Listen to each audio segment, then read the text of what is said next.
Hey everyone, welcome to another episode of Seven Figure Real Estate Agent. I'm Danny and I want to thank you for being here. This episode is sponsored by All-Star VAs. If you want to earn more money, work less, and have more fun in business and life, check out allstarvas.com. So I'm super excited today to welcome Lisa Copeland to the show. We're going to talk real estate. We're going to talk about building a movement, and I'm so excited to do that. So Lisa, thanks for being on today.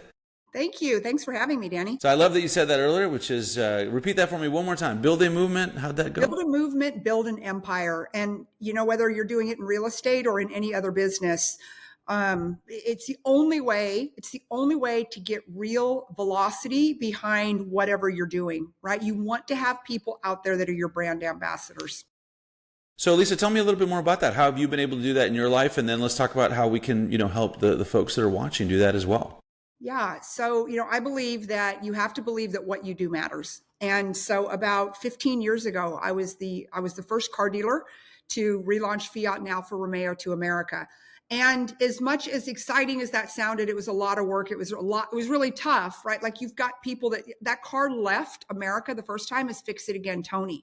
So there was a lot of things behind it. But what I decided that if I was going to accept the challenge of launching that car back to America, being the first independent retail dealer in America, that we would have to build a movement. And I don't know how I got so smart on movements, but I really started looking at companies that have built a movement. So you look at Whole Foods. All right. Whole Foods was started in about 1975 in Austin, Texas. It was started with $45,000 and it was a natural food grocer.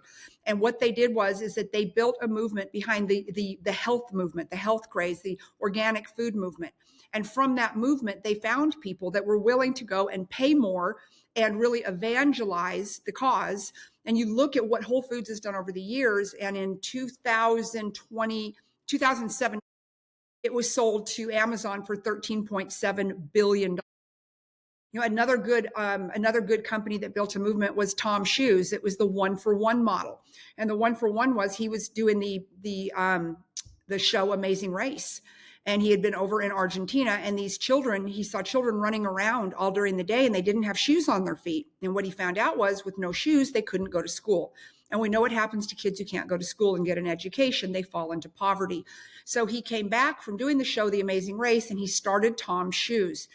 And he was never in the shoe business before, but he was looking for a vehicle that he could fund his charity, which was the 1-for-1 model of Tom Shoes. And then you take a movement into something like a political movement, and love it or hate it, but MAGA, President Trump couldn't have done what he did without the people in the movement. So he created a movement which put him in office. So movements work in business. They work politically. You can look at Maha. You can look at Charlie Kirk and Turning Point, right? These are all movements. And movements are what inspire the average person. So my business partner on this is Elena Cardone. And we decided several years ago that we somehow needed to build a movement. She was no stranger to building a movement because she and her husband Grant built the 10X movement. And the 10X movement is absolutely raving fans who believe and they know that they are better for not only learning what's the material within the movement, but coming together as a group and banding together. And I think about, I'm in Austin, Texas, and I think about how much business I do within the 10X community. Yeah. If somebody's in the 10X community and they've got a house to sell in Austin, Texas, they call me. And, recently I just listed one for Grant Cardone's attorney for 10X Health. And she had a house here in Austin. And so, so when you become part of a movement, whether it's a political movement, a health movement, a business movement, a real estate movement, whatever it is, or if you can rally people behind what you believe and why you believe it, you will do 10X the business. You will be able to hang out with people that you really fundamentally like because you guys and gals are all on the same page. So sure. That's when Elena and I started the Lioness movement, because we really believe it's that women are the most important consumer in the world and that it's time for women to rise up and start building generational wealth in real estate. I love that, Lisa. That's so good. In fact, coincidentally, my wife just listened to 10X, the older, like the original version, and she was like, "Hey, you got to listen to this. I think a coach recommended it or something." And so I've been following Grant for a long time, but that would be awesome. So I definitely want to get into like talking about I know you were responsible for Elena coming to eXp Realty and how you guys built that up. I definitely want to touch on that. But here's a kind of a quick question for you. So let's say someone's a real estate agent and they're watching, big part of our audience here. Real estate agents, to me, a lot of times they create, unknowingly maybe, but they become a commodity, like they're just another real estate agent selling real estate. So what would you recommend to someone? How would someone create a movement around their real estate agent business? Are you stressed out juggling? Oh, shoot, I really can't juggle. Now my dog's gonna grab all of it. Okay, listen, this video is brought to you by All-Star VAs. Are you stressed out juggling your calendar, your email, all of the tasks you have to do, plus your personal life, which doesn't leave you any time to actually do the stuff that you got into real estate to do, like going on client appointments, negotiating deals, all the fun stuff. Look, if that's you, I have a solution for you.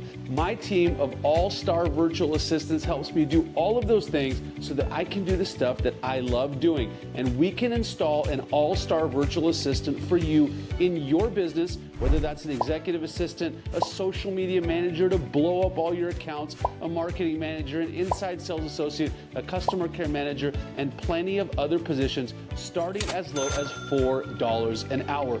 All you got to do is go to allstarvas.com, book a call with our team. We'll tell you all about the program and see if it's a fit for you. All right, back to the video. Yeah, no, I love that.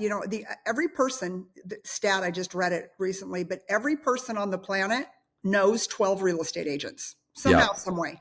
At least, I think. Yeah. And so how do they pick you? How do they decide that you are going to be their agent? And it's because you have to stand for something bigger than yourself. Like, what is your purpose? And how do you create that authority brand? That's what you have to do. My friend Grant says, best known beats best product. So you have to become the best known within your SOI, within your sphere of influence. And how do you become the best known? You have to become the most trusted. How do you become the most trusted? You put out content that proves and shows that you're an authority. And then from that authority, you can build a movement. Maybe you want to help every single mom on the planet, and you want to make sure every mom that you educate, and you help every single mom within your radius, within your sphere of influence, make sure that she's a homeowner. Because when she becomes a homeowner, she starts building generational wealth, and that's what she can show her kids. Because so many single moms are really out there doing it on their own, and she can show her kids, if I can do it, you can do it. Right? That would be a movement. A movement would be, for us, it really is helping women go to the next level. We really, really believe that whether it's 10X Ladies or it's the Lioness Real Estate Group, we really believe that women are undervalued and underserved. And so we show them, you're not done with the game. You need to get in the game. What you have to offer, the world needs. What you have to offer, people need. I believe this, I'm a little biased, but clients are better off dealing with a 50-year-old real estate agent who's got some chops than a 23-year-old real estate agent. Sorry for you young agents. I've got several on my team, but when I see women start to retract at about 50, starting to think, well, I don't have as much to offer. I don't know how to make a TikTok video. I don't know how to do this. Well, you have a lot to offer. And so as you're trying to go out there and you're trying to build your team or you're trying to build your business, you've got to have a message. You've got to tell people exactly what you do and why you do it. And once you do that, you start to build trust. Once you build the trust, then you start creating content, showing you're an authority within that space that you're trying to claim authority in. So if you're trying to claim authority within the fact that you want to help millennials, you want to help single moms, you want to help first responders, you want to help teachers, you've got to start becoming an expert in that part of, or that piece of where you're trying to build your authority base. And then you start making videos. I'm not a TikToker. I think I've got 108 followers on TikTok. I've got 86,000 on Instagram. And Nice. so, yeah. And so I'm not knocking any of it. I think that you have to know who you are, what you stand for, and what space you want to jump into. I don't think people should try to be everything to everybody. Because what I have found is, and even since I was in the car business, which, I digress, I started to tell that story, I decided at Fiat that we were going to build a movement. And our movement is that we were the anti-car dealer, that we were going to employ women, minorities, and millennials. And I was going to show them how to get into a business that did not have a ceiling from an educational standpoint, right? You could be a general manager and have a high school diploma, and a GM makes $300,000 a year. So as I started going out and messaging that, and the press picked it up pretty quickly. So I did, Fox and a lot of national news around it. women started listening, and they're like, you mean you're for the women consumer? We're not going to get attacked. I'm like, no. And so people would come in, we built a movement, and women would call me. They call us from all over the country. And they're like, I don't even like that car, but I'm going to buy a car from you. Can you ship it here? I want to support the movement. And so that's where I really learned the power of building a movement, was in the auto industry. So then I decided, when I sold the dealership in 2016, and I wrote a couple books, did a TV show in Canada, and some other things, it's really what I started paying attention to. And I started paying attention to and really studying companies and political groups, church groups who have built a movement.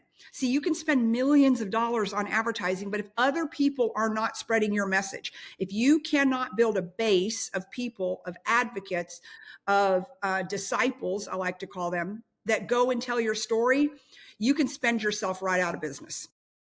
Yeah, Lisa, that makes so much sense. And I love how you talked about kind of making sure you have a niche and you know who your ideal client is. When I used to coach real estate agents, I mean, that was the first thing I told them, is like, who's your ideal client? And so many agents don't know. They're like, oh, anyone, anywhere. I'm like, well, no, that's never going to work, right? Like, well, it is to do 3 deals a year or something. But, the more you can have that specificity and niche down and understand who that target market is and the ideal client, that, I think the better you're going to do. So, that's awesome. So let's, on that note, let's talk a little bit more about kind of your partnership. I know you brought Elena to EXP. You guys have built this huge movement there, and then now you're parlaying that into your Lioness group. So I'd love to hear a little bit more about kind of how that transpired and then where you're going with it now. Yeah, I met Elena through Grant, and I had met Grant through the automotive industry. So Grant walked into my dealership about 17 years ago, Grant himself, back in the day, and flew in on American Airlines and wanted a meeting. And so I took the meeting with him. And what's funny is I don't typically take, I didn't typically take meetings with just random people that walked in off the floor. But I really thought it was a God thing. Like, I was supposed to meet him. I was supposed to know him. And I think about where I would be today if I would not have taken that meeting. Like, I am better for knowing Grant Cardone. And of course, through Grant, I met Elena. Yeah. I'd gone to Grant first about coming to EXP, not to sell real estate. Obviously, he's way past that in life, but Sure. to allow me to have access to the 10X, to have his endorsement and access to the community. Yeah. And through a bunch of different things, it ended up that Elena, this was during COVID, and Elena was like, I'll get my license. Like, that, this sounds amazing and it sounds fun. And I want a way to work with the community, and I want to help people be able to build something under our brand, under our expertise. And this is something that has a pretty low cost or low barrier to entry, right? And so I was like, okay, great. And so this was before GrowthCon in 2021. So it's about March of 2021. It was 30 days before. Right before GrowthCon, within 30 days, Elena went to school, studied, passed her exam, and she announced it at GrowthCon 2021. Nice. Mm-hmm. That's awesome. Yeah. And how big is the group that you've built now there? Today we're at about 900. Uh-huh. Yeah, we lost a couple hundred people when the market got wonky and people just decided to hang up their licenses and not do real estate. It got hard. It has gotten hard. I think it's gotten easier now. So, but we're very actively recruiting again. We're very much on it. I think we brought on 100 agents last month. Nice. That's awesome. Congratulations. Well, listen, 900 agents is a lot. And so congratulations on building, that group. And then now love to hear more about kind of your Lioness movement and the group that you're building there. Is that the same thing, or is it somewhat different? It's the same. We built a room. We built it on high level, and it's called the Lioness room. Join the Lion. It's just the Lioness room, and we have different levels. We have a level that's for our team. Then we have a level for other agents from around the country to come in, and and we just we believe in transparency when it comes to I don't think that we have anything that nobody else has, and we're willing to share it with anybody, whether you're with our brokerage or you're not with our brokerage. So we put a lot of resources in there. We have it as a community. To be able to join the community and just be able to talk about what's going on in real estate today. Like, it's not for sissies to be a real estate agent in the year 2025. Yeah, that's for sure. Well, that's great that you're doing that to support, women who want to be a part of that. And that's great. We'll put all the links, of course, down in the description so you guys can check that out with Lisa and see what that's all about. By the way, it's free. Yeah, awesome. We'll see that and all that good stuff. And then, I guess we should talk about for sure real estate because we have a lot of real estate agents that watch. So you still sell real estate and run a team in Austin? I do. Yeah. I do about 20 million a year. So it's not like whatever, but I mean, I feel like as a good leader, I should still be selling real estate. So I know what's going on and how it's going. But I have started referring out a lot more of my stuff now to my team because other projects that I'm working on and things like that. And we really, really want to double down in 2026, Elena and I both, on building our team. So we have a goal for our team to hit 2,000 by the end of 2026, because we believe if you don't have a target, you're never going to hit it. Sure. So awesome. We want to over double our team. So Lisa, let's talk about this, as far as when you have goals, which I obviously love as, former real estate coach and help people with staffing and systems and things like that. So you have this goal, 2,000 from 900. We obviously know what the gap is. What are you guys working on and focusing on to make that happen, and how are you going to get there?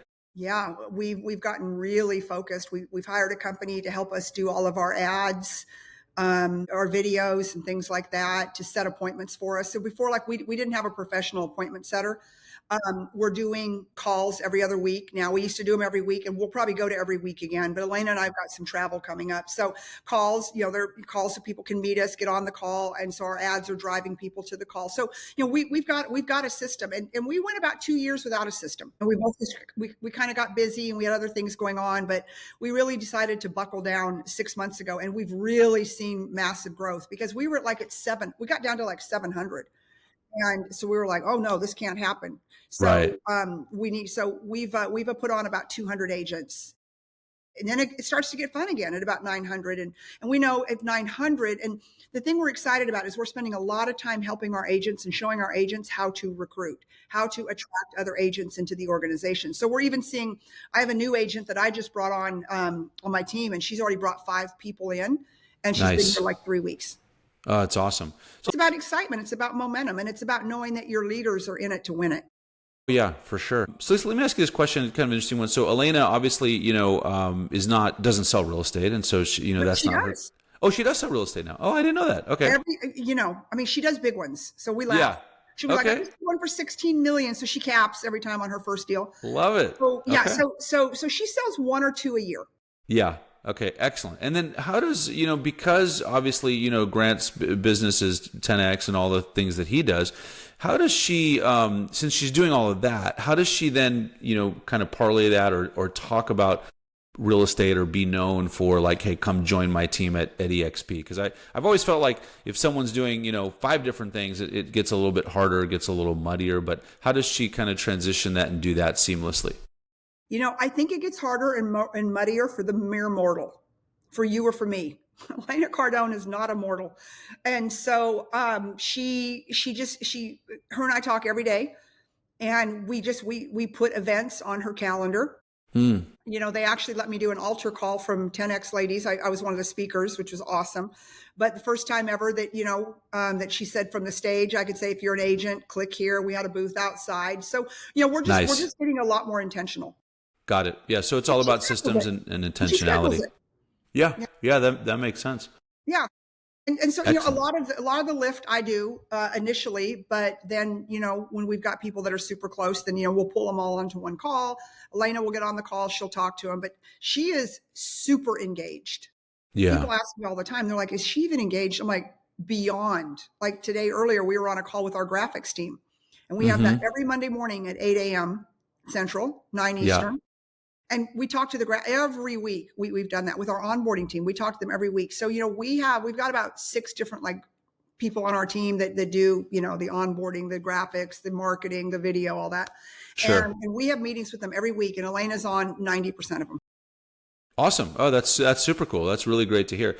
And speaking of, Lisa, you got segued me right into where I wanted to go, which is, I'm a systems guy, and we help business owners and entrepreneurs build out, leverage and things like that. What does your, kind of system look like? Who's on your immediate staff? I'd love to hear about how you have that all set up.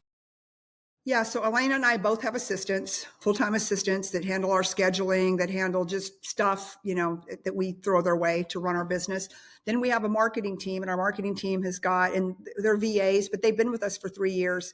So we have one team that does all of our graphics. We've got one team that does all of our video editing. And then of course, Elena's got a whole nother team on the 10X side that does a lot of her video editing. But we have that, and we have an onboarding person named Sean. Sean's been with us for 4 years. So he's fantastic. And so nobody joins our team that doesn't go through Sean. Sean sets up everything because EXP can be kind of a quagmire when it comes to onboarding people. Yeah. We're such a tech company. Sure. So we really broke down every problem that people have coming on board, and we tried to solve for it with a person.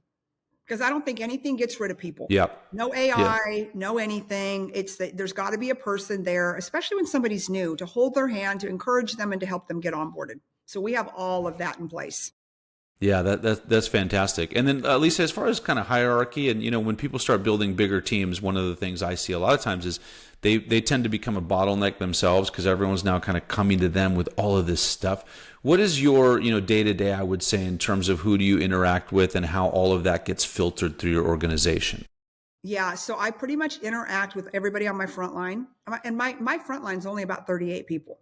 Mm-hmm. Anybody on my front line has direct access to me. Then I've got a full-time assistant. And so if somebody needs to get with me, but we've also created all kinds of tools. Yeah. Like within Chat GPT, we built a GPT called the Lioness Real Estate Group, and we trained it everything EXP, everything about me and Elena, And so, nice. and I do a group call every Thursday, and I tell them, I'm like, guys, do not text me. The Bible says, teach a man to fish. And so I'm going to teach you guys and gals how to fish, to go find your own information. Because if you call me and ask me about I have to go do the same work you would have to do. Sure. So when you've managed that many people, you've got to tell them, like, these are the guardrails. And, you can always get Elena and I on a call if you're bringing in a brokerage, period. But here's the things you have to do before we even take the phone call, right? They've got to watch this video. They've got to do this. They've got to do that. If it's an individual they're bringing on, there's even more work they have to do. Like we don't have the bandwidth to come on to bring on one agent right now. We just don't. So our job is to really teach our people how to replicate what we do. And so we try to make all of our processes and systems replicatable and repeatable. And we give them access to our people, like our onboarding guy, our marketing people, all of that, so that they've got the same tools and access that we do. That's fantastic, Lisa. Well, it's clear you know exactly who your kind of niche target market is, and then how you're serving them, the most with the issues, that they're having. And since we're talking about, kind of real estate, it has been, kind of a tough time there in real estate. What are you thinking, or what are you seeing, in real estate specifically for agents, in that next, year or 2 years here in the market? Yeah, I've seen it pick up big time in the last 3 or 4 months, big time. And so I think that the agents have got to stay the course if you're serious, right? I think that there was the great shakeout in real estate because during COVID, everybody thought, I'm going to get a real estate license. This is easy money. And it was easy money during COVID. But then I think, I don't think the market crashed by any stretch. I think we saw a correction in the market. And so with the correction, people had to go back to the basics. They had to go back. They had to do their job. They had to do what a normal real estate agent has to do, which is to prospect, which is to do all of those things. And, I feel like a lot of people just didn't want to do the work anymore. So I thought it was good that I think EXP told us about 30% of agents dropped out. And that's okay. And so I would tell those of you that stayed in the game, that you had the courage to stay, that you dig in now more than ever. Between AI is so important to real estate now. Like I feel like I spend so much of my time learning AI and getting better. So I would tell you to continue to sharpen your tools, continue to learn, continue to invest in yourself, to continue to do the things that you know to do so that you still stay that authority in the eyes of your sphere of influence, in the eyes of your SOI. Yeah, I think that's so important. I mean, you said it earlier and you've said it a couple of times, but being the authority figure in your space, if you can do that, and capture that attention for sure, I think the business will flow from that. It's all about getting attention. Yeah. I look at Grant. I mean, Grant is who he is today because he's a master at getting attention. Now, is all attention good attention? No, not always. Grant does some outrageous things to get attention like that, and it works. So I'm not knocking it at all. Right. It is not where I feel comfortable. But when I would tell an agent out there, if you were on my team, I would say, get attention. So how do you get attention? You celebrate your wins. Women especially, they're like, oh, I don't want to brag if I sold a house. I'm like, you brag. You let people know that you're doing business, that you know how to do business. And if you don't want to brag about yourself, get your broker to make a post about you. Get your client to make a post about you. But you've got to tell people that you're doing business. Because when you look at the stats from NAR, I think in 2024, what did they say? 20% of agents sold a house. Yeah, it was pretty low. Yeah, 20 something percent. So if you're one of the 20% that sold a house, talk about it. Talk about it, brag about it, talk about that, take people on the journey.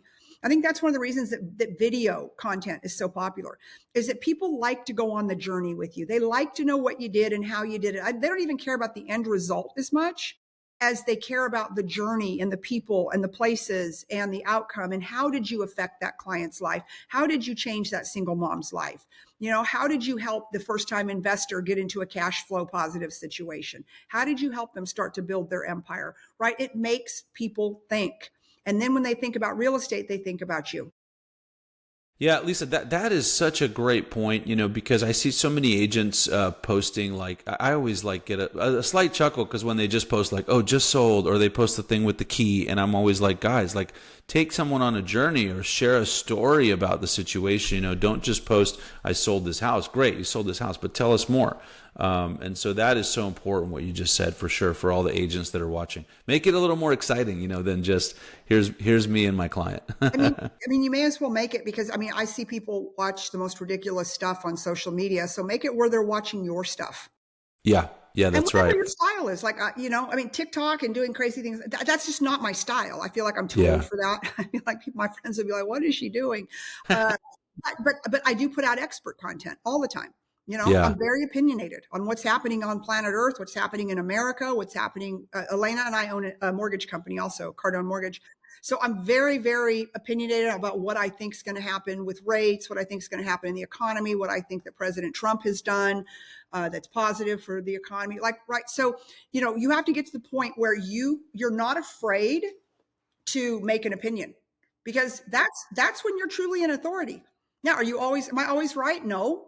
But I believe enough to say it to my audience. I believe enough that it's what I'm following, what I believe is going to happen. And so if I believe that, and if I'm an authority, I call myself a citizen journalist. And I think that if everybody could get their mind around being a citizen journalist, and what that means is that you intake the information, you decipher it, and then you put it back out in your words, your tone, and your beliefs to your audience. And who's your audience? Your audience is your sphere of influence. It's your SOI, because those are the people that are going to see it. And so if you can get good at that, then people will start watching your content, and then they'll start saying, oh my gosh, I'm thinking about investing. You know what? I'm going to call Lisa, because she's the only one talking about it. She's the only one. And believe me, I've had people disagree with me. You're crazy. Okay, oh, cool. We live in America. You can say anything you want to say. Just be respectful when you do it. But at the end of the day, I think if you don't stand for something, you fall for anything. And people are looking for people who know more than they do. And when I go in on listing appointments, and people are like, well, I'm talking to this one, and this one. I'm like, okay, great. Just think about this before I leave. You're going to pay that 3% to somebody. Look at my stats. Look how many houses I've sold. Look at this. Look at that. Look at this. Look at that. Then you make a decision about who you're going to pay. I can't remember not getting the listing. Yeah. When I say that to people, they're like, yeah, you're right. I'm like, yeah, it isn't about the book you walk in with. I laugh every time there's a luxury brand. I'll leave it there because I'm pretty much a luxury agent. Right. It's a luxury brand that they build a book. I laugh because it's always on the table. And there's this one agent I'm up against quite a bit with this luxury brand. And I see the book on the table and I just laugh. I don't come in with a book. I don't even come in with a CMA. Because I don't even feel like I can do it until I've been in the house. I feel the house. I look at the neighborhood. I walk the house. And I tell people that. I'm like, oh my God, you got one of the books. That's so awesome. I don't have a book for you. I'm just here to talk to you, to listen to you. What do you need? What does it look like? What do you expect? What are your fears? What are you concerned about? What is your goals? Then I need to look at your house. I need to see it. I need to see the condition. I need to touch it. I need to see the neighborhood. I need to get my head around it. And within 24 hours, I'm going to tell you what your house is worth. Yeah. Yeah. So I've yet to have somebody go, well, you didn't bring me the book. Right. Mm-hmm. No, it's such a great approach. I mean, look, you're listening to them and their goals and what they want, and really ultimately making it all about them, which is great because most agents make it all about themselves. Oh, in the book. I love the book. Someday I'm going to make one book for one person just so I can say I did it. That's funny. I've seen those before for sure. And then Lisa, what you mentioned, Grant and Elena a lot. I know obviously they've done such big things. What are some things you could share? Maybe some things you've learned from them that everyone watching this can apply to their own business. Yeah, I will tell you the one big thing that if everybody would apply this to your business, and that is live your future self. So you need to decide today who you want to be 5 years from now. And you have to start putting those actions, that authority, that countenance of who you are into that 5-year person from now. So if 5 years from now, you want to be a luxury agent, okay? Like let's say you're not, you're playing down in the lower, and everyone had to start there, okay? But you're like, okay, in 5 years, I want to be a luxury agent. Okay, then you have to start showing up as a luxury agent today. That means you up the way you dress, you up your game on the places you show up. You up your game on learning more about art and museums and history and all of the things. Like you up your conversation and your tone levels so that you can communicate effectively with the people that someday you're going to be selling their houses. You cannot walk into a listing of a $10 million house and be uneducated, underdressed, under everything, right? And so start being that person with your $300,000 buyers, and you will see how the universe will elevate you. That is my best piece of advice. That's what I have seen over and over and over and over again. And then the other thing I've learned from them, really big time, is you've got to invest in yourself. So you invest in yourself, you invest in your education, you invest in your health, you invest in the people you hang out with and the places that you're seeing. If your future self 5 years from now wants to be a multimillionaire, you want to travel in better circles, you want to go to better places, you have to be that person today or you're never going to get invited. And how do you become that person? You show up in those places, you up your wardrobe, you up your shoes. I mean, you don't do it all at once, but you do it a little bit at a time. You start making different decisions. Every decision you make will either build or destroy your empire. So you start making different decisions. And once you start making different decisions, different things will happen for you.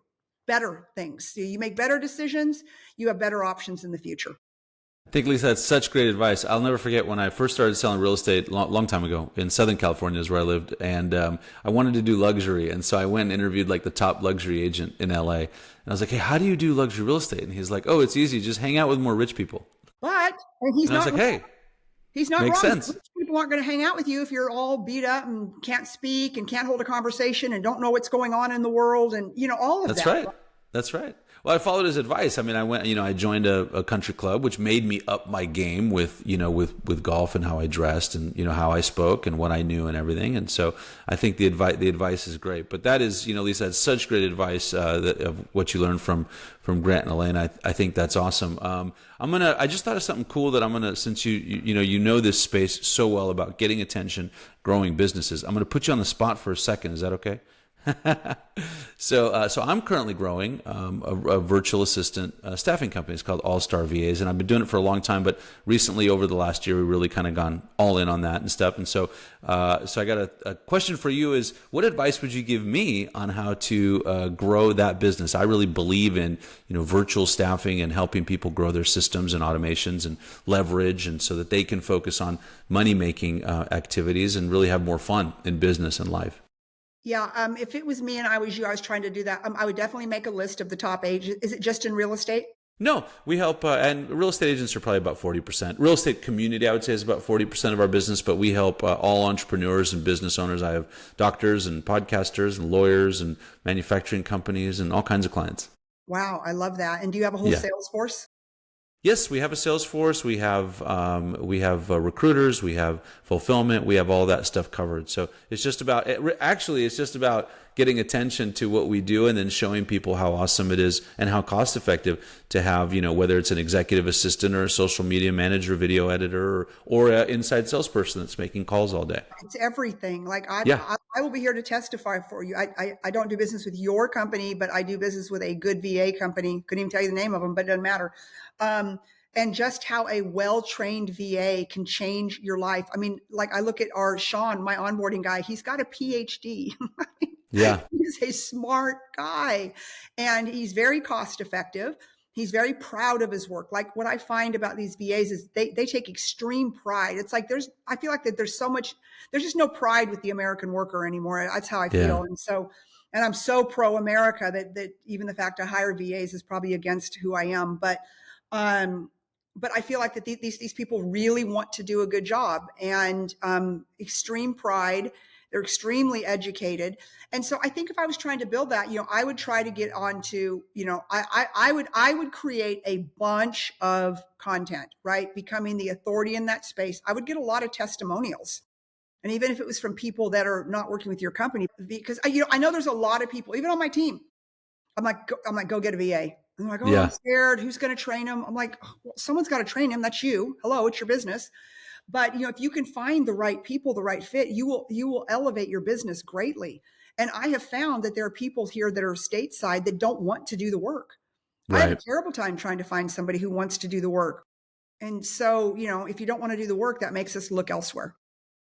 Yeah, I think, and what you said actually on this interview, I think everyone who's watching, I'm sure, has gotten so much value. I have gotten a ton of value because we have actually been talking about like, hey, we've got to create a movement around this, around what we do, because if people can see the value and the benefit of, not having to do all those tasks, free them up to do all the fun stuff that they got in a business to do, that's where it's all about. So it's not even the fun stuff as much. I think that, me be able to hand off a bunch of stuff, it allows me to do things like this. Right. And, which elevates your business, to do more podcasts, to do more speaking gigs. I do a lot of speaking stuff. I speak quite heavily in the automotive industry.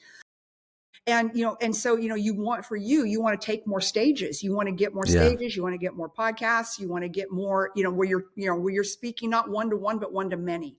And Correct. That's really the secret to launching a movement is you've got to have a message that goes one to many, that people grab onto it. And then I would tell you too, is that you've got to get really defined on what is your purpose.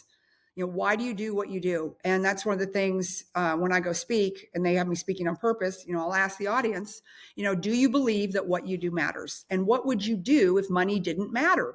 And then I talk about the people that I believe are pretty purpose driven. That's our first responders. That's our military. That's our teachers, because they don't for sure do it for the money. They do it because when they were a child, typically they grew up and they wanted to help people. They wanted to save their country and they wanted to do all these things. Now those things change once they get into the roles, right? Reality hits them. And it gets very, very difficult for these fine folks. But what is it you do and why do you do it and who do you serve? And I think from there, you can come up with what your purpose is. And then you start talking about your purpose. So you're not making it about you having the best VA company on planet Earth, and I'm sure you do. But it's about why you do it and how you're going to help that American entrepreneur, that American real estate agent, that whatever that looks like. Well, Lisa, I think that's such amazing advice. And by the way, I asked that question not solely for me, because I think everyone that listened to that, any business you're in, you can benefit from that, advice that you just gave. So I think that is just unbelievable advice. Purpose? And so much value. What you do. Yeah. I think it's such a great question. So, well, Lisa, this has been unbelievable. Like I said, so much value that you've given everyone here. So for everyone that's watching, if you fit what Lisa's talking about, please reach out to her. We'll have all your contact info, your Lioness community links and all that kind of stuff. So everyone can reach out to you. So I wanted to ask you, as a final piece, you've given so much already, but, is there anything that you'd like to leave the audience with here? Your final words of wisdom for our budding entrepreneurs and real estate agents and everyone else listening. Well, if you like what you heard today, I'd love to hear from you. If you're interested in joining mine and Elena's team, we've got agents all over the country, all over the world. And that's really our passion is to help other people, build generational wealth. She and I have done very well in life. And we know that with what we can teach and what we can help you do, we know we can take your business to the next level. So if you know anybody who's in real estate and would like to talk to us, that would be awesome. So that's my ask. I love it, Lisa. That's perfect. And we could tell how passionate you are for sure about what you do. So I would definitely encourage. He tells me that all the time. Like, we see Yeah, passion in this. We will write it sure. accordingly. Yeah, definitely. So I definitely encourage everyone to reach out to you, Lisa, and at least have a conversation, see if there might be a good fit there. So thank you so much for your time today. It's been awesome. Thank you, Danny.